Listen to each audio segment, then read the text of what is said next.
കൂടെ കഷ്ടപ്പെട്ടു എന്നാണ് പറയുന്നത്. അവരുടെ കഷ്ടത ഞാൻ കണ്ടു. അവരുടെ നിലവിളി ഞാൻ കേട്ടു. ഓ, ഇത്ര നല്ല സഖി ആരാണുള്ളത്? ഇത്ര നല്ല സ്നേഹിതൻ വേറെ ആരാണുള്ളത്? അതുകൊണ്ട് എന്റെ പ്രിയപ്പെട്ടവരെ, ജീവിതത്തിന്റെ കൈപ്പേറിയ മണിക്കൂറുകളിൽ മുന്നോട്ട് പോകേണ്ടി വന്നാലും ആരും നിരാശപ്പെടരുത്. കാരണം സർവശക്തനായ, അഖിലാണ്ടകാരകനായ, തേജോമയനായ, സ്നേഹനിധിയായ ആ കർത്താവ് നമ്മോട് കൂടെയുണ്ട്. അതുകൊണ്ട് നമുക്ക് ഭയപ്പെടേണ്ട ആവശ്യമില്ല പ്രിയപ്പെട്ടവരെ. ശദ്രക്ക്, മേശക്ക്, അബേദ്നെഗോ എന്ന ബാലന്മാർ നെബൂഖദ്നേസർ രാജാവിന്റെ ആജ്ഞ അനുസരിച്ച് പതിവിലും 6 മടങ്ങ് കൂടി ആള് കത്തുന്ന തീച്ചൂളയിലേക്ക് എറിയപ്പെടുകയാണ്. 3 പേരെ എറിഞ്ഞു. പക്ഷേ ആ തീച്ചൂളയിൽ 4 പേര് നടക്കുകയാണ്. ആർക്കാണ് ഭാരമുള്ളത് പ്രിയപ്പെട്ടവരെ? നമ്മുടെ ഹൃദയം നമുക്ക് ഇന്ന് രാത്രി ഉറപ്പിക്കാം. ഏത് പ്രതിസന്ധിയിലൂടെ പോകേണ്ടി വന്നാലും ദൈവം എന്നെ കൈവിടുകയില്ല എന്ന് തീരുമാനമെടുക്കാം. അത് നമ്മുടെ ചങ്കിൽ ഇന്ന് രാത്രി എഴുതി മടങ്ങി പോകാം. ദാനിയേലിനെ സിംഹക്കുഴിയിലിട്ടു. നമ്മൾ വായിക്കുന്നു, ഒരു ദൂതൻ വന്ന് സിംഹത്തിന്റെ വായ അടപ്പിച്ചു. ദൈവം നമ്മെ സൂക്ഷിക്കും പ്രിയപ്പെട്ടവരെ. നമ്മുടെ ജീവിതത്തിന്റെ ഏത് പരിപരത്ത യാഥാർത്ഥ്യങ്ങളിലും അവൻ നമ്മെ സഹായിക്കുമെന്ന് വളരെ വ്യക്തമായി നമ്മൾ മനസ്സിലാക്കേണ്ടതായിട്ടുണ്ട്. അതുകൊണ്ട് നമുക്കൊരു ഉത്തരവാദിത്വമുണ്ട്. ദൈവം നമ്മോട് കൂടെ ഉള്ളത് കൊണ്ട് നമുക്ക് ഉത്തരവാദിത്വമുണ്ട്. എന്താ ഉത്തരവാദിത്വം എന്ന് അറിയാമോ? ആ ദൈവത്തോട് കൂടെ നമ്മൾ യാത്ര ചെയ്യണം. നമ്മോട് കൂടെ നടക്കുന്ന ദൈവത്തെ നമ്മൾ ഉപേക്ഷിക്കരുത്. അവനോട് കൂടെ യാത്ര ചെയ്യണം. എപ്പോഴൊക്കെ? ജീവിതത്തിന്റെ ഏത് സാഹചര്യങ്ങളിലും.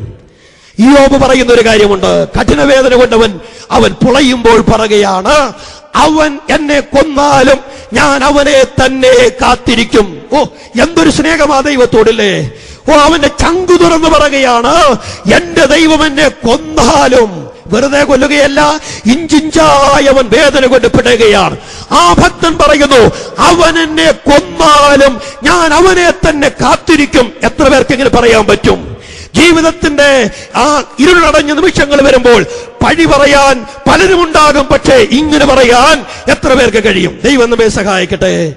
യോഹന്നാൻ 15 നമ്മുടെ കർത്താവ് പറയുന്നു, എന്നെ പിരിഞ്ഞ് നിങ്ങൾക്കൊന്നും ചെയ്യാൻ കഴിയുകയില്ല. നമുക്കിന്ന് രാത്രി കർത്താവിനോട് പറയാം, കർത്താവേ, നീ എനിക്ക് 2011 പ്രവേശനം തരുന്നുവെങ്കിൽ നിന്നെ പിരിഞ്ഞെനിക്കൊന്നും ചെയ്യുവാനായിട്ടിടയായി തീരരുത്. കർത്താവിനോട് കൂടെ നിന്ന് നമുക്ക് യാത്ര ചെയ്യാം. അവന്റെ തൃച്ചേവടികൾ പിന്തുടർന്ന് നമുക്ക് ജീവിക്കാം.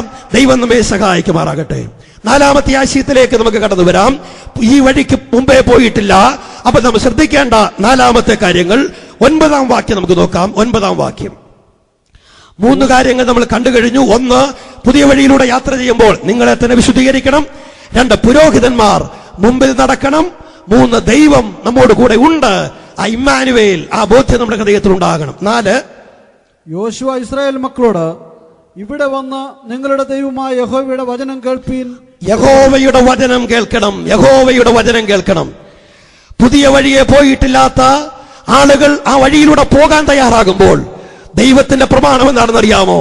ഞാൻ നിന്നെ പുതിയൊരു വഴിയിലേക്ക് അയക്കുകയാണ്. പക്ഷെ നിനക്കൊരു നിർദ്ദേശമുണ്ട്, എന്റെ വചനം നീ കേൾക്കണം. നീ പോയിട്ടില്ലാത്ത പുതിയ വഴികളിലൂടെ പോകുമ്പോൾ പല മോഹങ്ങൾ നിനക്കുണ്ടായി എന്ന് വന്നേക്കാം. നിന്റെ ഹൃദയത്തിൽ പല അഭിപ്രായങ്ങൾ വന്നു എന്ന് വന്നേക്കാം. അതനുസരിക്കാൻ നിനക്ക് അനുവാദമില്ല.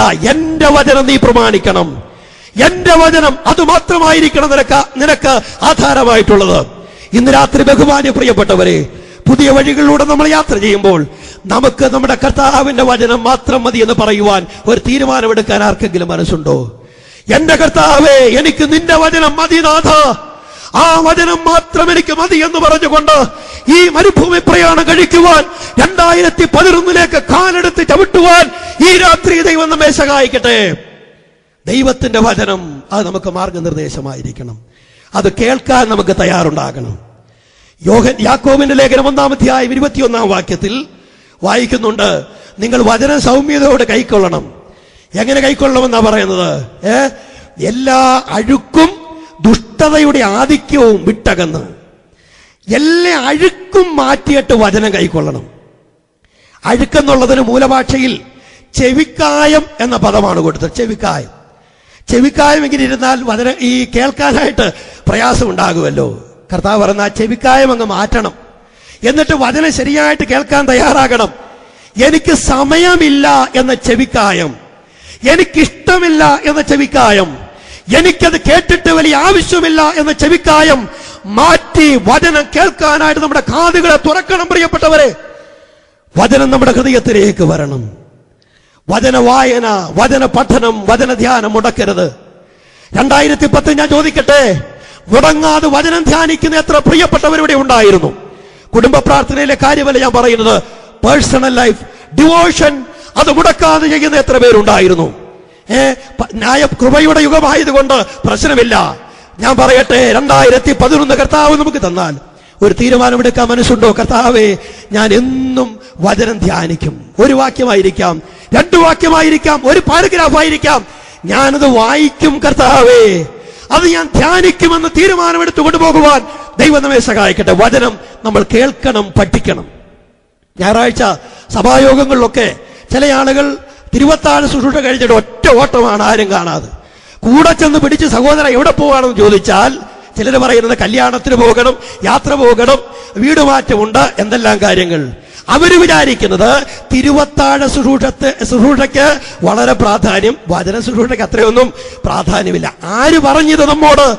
തിരുവത്താഴ ശുശ്രൂഷയ്ക്ക് പ്രാധാന്യമുണ്ടെങ്കിൽ വചന കേൾവിക്കും പ്രാധാന്യമുണ്ട്. പ്രവൃത്തി 2:41-42 എല്ലാത്തിനും തുല്യ പ്രാധാന്യമാണുള്ളത്. വചന കേൾവി മുടക്കുന്ന ജീവിതങ്ങൾ ഇവിടെ ഉണ്ടെങ്കിൽ, കോട്ടേജ് മീറ്റിംഗുകൾ, ബൈബിൾ ക്ലാസുകൾ മുടക്കുന്ന ജീവിതങ്ങൾ ഉണ്ടെങ്കിൽ 2011 കർത്താവിനോട് തീരുമാനമെടുക്കാം, കർത്താവെ ഞാൻ മുടക്കുകയില്ല, അത് കേൾക്കാൻ ഞാൻ വരും കർത്താവെ, അനുസരിക്കുമെന്ന് പറയുവാൻ നമുക്കിടയായി തീരട്ടെ. വചനം കേട്ടാൽ മാത്രം പോരാ, അനുസരിക്കുക കൂടെ വേണം എന്ന് ഇവിടെ പറയുന്നുണ്ട്. യാക്കോബ് തന്നെ പറയുന്നുണ്ട്, വചനം കേൾക്ക മാത്രം ചെയ്തിട്ട് തങ്ങളെ തന്നെ ചതിക്കാതെ അതിനെ ചെയ്യുന്നവരായി മരിപ്പീൻ. ഞാൻ ഇവിടെയുള്ള ദൈവജനത്തെ ഓർത്ത് ദൈവത്തെ സ്തുതിക്കുകയാണ്. എന്തോരം വചനം എത്ര കൊല്ലങ്ങളായിട്ട് കേൾക്കുന്നു. വചനം കേൾക്കുന്നത് ഭാഗ്യമാണ്. പക്ഷേ വളരെ ഭാരത്തോട് ഞാൻ പറയട്ടെ, കേട്ട വചനം നമ്മൾ എഴുതി തള്ളിയാൽ, അതിനോട് അനുകൂലമായി പ്രതികരിക്കാതെ പോയാൽ നമ്മളെ തന്നെ ചതിക്കുന്നവരായിട്ട് തീരുന്നു. യെസ്, അങ്ങനെയാണ് വചനം പറയുന്നത്. കേട്ട വചനം നമുക്ക് അനുഗ്രഹത്തിനല്ല ശാപത്തിന് കാരണമായി തീരും. ആർക്കും അങ്ങനെ വരരുതേ. ദൈവം നമ്മെ സഹായിക്കട്ടെ. കേൾക്കുന്ന വചനം പ്രമാണിക്കുവാൻ നമുക്കിടയായി തീരട്ടെ.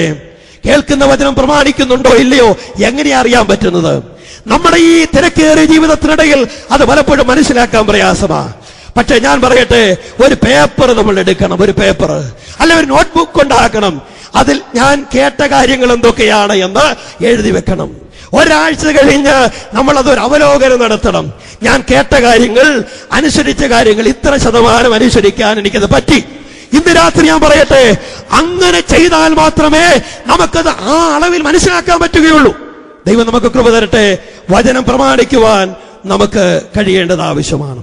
95-ാം സങ്കീർത്തനം 8-ാം വാക്യത്തിൽ നമ്മൾ വായിക്കുന്നുണ്ട്, ഇന്ന് നിങ്ങൾ അവന്റെ ശബ്ദം കേൾക്കുന്നുവെങ്കിൽ മെരീബയിലെ പോലെയും മരുഭൂമിയിൽ മസാനാളിനെ പോലെയും നിങ്ങളുടെ ഹൃദയത്തെ കഠിനമാക്കരുത്. വചനം കേൾക്കുന്നുവെങ്കിൽ, കൺവെൻഷൻ വരികയാണോ, ദൈവത്തിന് വചനം കേൾക്കുകയാണോ, അങ്ങനെയെങ്കിൽ കർത്താവിനൊരു കാര്യം പറയാനുണ്ട്, നിങ്ങളുടെ ഹൃദയം കഠിനമാക്കരുത്. ഇസ്രായേൽ ജന ഹൃദയത്തെ കഠിനമാക്കിയതുപോലെ നമ്മുടെ ഹൃദയം കഠിനമാക്കരുത്. എന്ന് പറഞ്ഞാൽ അനുസരിക്കാൻ മനസ്സില്ലാതെ അതിനെ വിട്ടുകളയരുത്. നമ്മുടെ ഹൃദയം കഠിനമാണോ എങ്ങനെയാ അറിയാൻ പറ്റുന്നത്? എന്ന് യോഗത്തിന് വരുന്നത് കൊണ്ട് കഠിനമല്ലെന്ന് പറയാൻ പറ്റുമോ? നമ്മുടെ ഹൃദയം കഠിനമാണോ എന്നറിയാൻ ഒരു മാർഗം ഞാൻ പറയുന്നു. നമുക്കറിയാം, വചന ശുശ്രൂഷ എന്ന് പറഞ്ഞാൽ ദൈവത്തിന്റെ ആത്മാവ് നമ്മളൊക്കെ വചനമാകുന്ന വാളുകൊണ്ട് വെട്ടുകയാ, അല്ലേ? നമ്മയെല്ലാം വെട്ടുകയാണ് ദൈവത്തിന്റെ ആത്മാവ്. എവിടെയാ വെട്ടുന്നത്? നമ്മുടെ ഹൃദയത്തിനാണ് വെട്ടുന്നത്. എന്തിനാ വെട്ടുന്നത്? മുറിയാനാണ് വെട്ടുന്നത്. പ്രിയപ്പെട്ടവരെ, എന്റെ ഹൃദയം കഠിനപ്പെട്ടിരിക്കുകയാണോ? എന്റെ ഹൃദയം വജ്രം പോലെ കഠിനമാണോ അതോ മാംസളമായതാണോ എന്നറിയാൻ ഒരൊറ്റ വഴി ഞാൻ പറയുന്നു, ദൈവത്തിന്റെ വചനമാകുന്ന വാളുകൊണ്ട് വെട്ടേൽക്കുന്ന ഹൃദയമാണോ എന്റെ ഹൃദയം? കർത്താവേ, നിന്റെ വചനത്തിന് ഇത്രമാത്രം മൂർച്ചയുണ്ടോ? അതെന്റെ ഹൃദയത്തെ തകർത്ത് കർത്താവേ, എനിക്ക് വേദന സഹിക്കാൻ പറ്റുന്നില്ല കർത്താവേ, ഞാൻ ആകെ അവശ്യനായി കർത്താവേ. അങ്ങനെ ആര് 2010 പറഞ്ഞിട്ടുണ്ട്? ആര് പറഞ്ഞിട്ടുണ്ട്? എത്ര പേര് പറഞ്ഞിട്ടുണ്ട്? ഇന്നു രാത്രി ഞാൻ സ്പഷ്ടമായിട്ട് ഓർപ്പിക്കുന്നു, അവരുടെ ഹൃദയം മാംസളമായ ഹൃദയമാണ്. വചനത്തിന് വെട്ടിനുറുക്കാൻ, വചനത്തിന് മോൾഡ് ചെയ്യാൻ പറ്റുന്ന ഹൃദയമാണ് അവരുടെ ഹൃദയം. എന്നാൽ ഈ 2010 ചങ്കിന് വേദന വന്നിട്ടില്ലാത്ത, വചന കേൾവിയിൽ കരയാത്ത, വചനവായനയിൽ കണ്ണുനീർ പൊഴിക്കാത്ത ആരെങ്കിലും ഉണ്ടെങ്കിൽ ഇന്ന് രാത്രി സത്യമായിട്ട് ഞാൻ വിളിച്ചു പറയുന്നു, ഹൃദയം കഠിനപ്പെട്ടിരിക്കുകയാണ്. ഹൃദയം കഠിനപ്പെട്ടിരിക്കുകയാണ്. ഹൃദയം കഠിനപ്പെട്ടിരിക്കുന്നതിനെ കുറിച്ച് പ്രവാചകൻ പറയുന്നത് അതൊരു പിന്മാറ്റത്തിന്റെ ലക്ഷണമാണെന്ന്. അതെങ്ങനെ നമുക്ക് അംഗീകരിക്കാൻ പറ്റും? എന്നും യോഗത്തിന് വരുന്ന നമ്മൾ, സഭയിൽ ഉത്തരവാദിത്തങ്ങളുള്ള നമ്മൾ, സുവിശേഷ വേല ചെയ്യുന്ന നമ്മൾ, വളരെ കൊടുക്കുന്ന നമ്മൾ, സ്നേഹിക്കുന്ന നമ്മൾ, ചെലവിടുന്ന നമ്മൾ പിന്മാറ്റക്കാരനാണെന്ന് പറഞ്ഞാൽ അത് ഒരു അവാസ്തവ പ്രസ്താവനയാവുകയില്ലേ? പക്ഷെ വചനം പറയുന്നത് കരയാൻ പറ്റുന്നില്ലെങ്കിൽ, ചങ്ക് പിളർക്കാൻ പറ്റുന്നില്ലെങ്കിൽ അത് പിന്മാറ്റമാണെന്നാണ് പറയുന്നത്. പക്ഷെ മരുന്നുണ്ട്.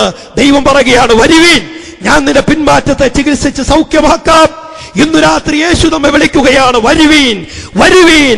2010 എത്രയോ വചന ശുശ്രൂഷ കേട്ടിട്ടും ഒരു തുള്ളി കണ്ണുനീര് പോലും വന്നിട്ടില്ലെങ്കിൽ, വീട്ടിൽ പോയി കട്ടിലിന്മേൽ കിടന്ന് നെടുവീർപ്പിട്ട് കരയാൻ പറ്റിയിട്ടില്ലെങ്കിൽ, ഓ പിന്മാറ്റക്കാരനാണ്, പിന്മാറ്റക്കാരിയാണെന്ന് മനസ്സിലാക്കി ഇന്നു രാത്രി മടങ്ങി വരുമോ ദൈവജനമേ? ദൈവം നമ്മെ അനുഗ്രഹിക്കുവാൻ തയ്യാറാണ്. പക്ഷെ ഞാനാണ് തടസ്സം, നമ്മളാണ് തടസ്സം. ഇന്നു രാത്രി ആ തടസ്സത്തെ നമുക്ക് നീക്കാം.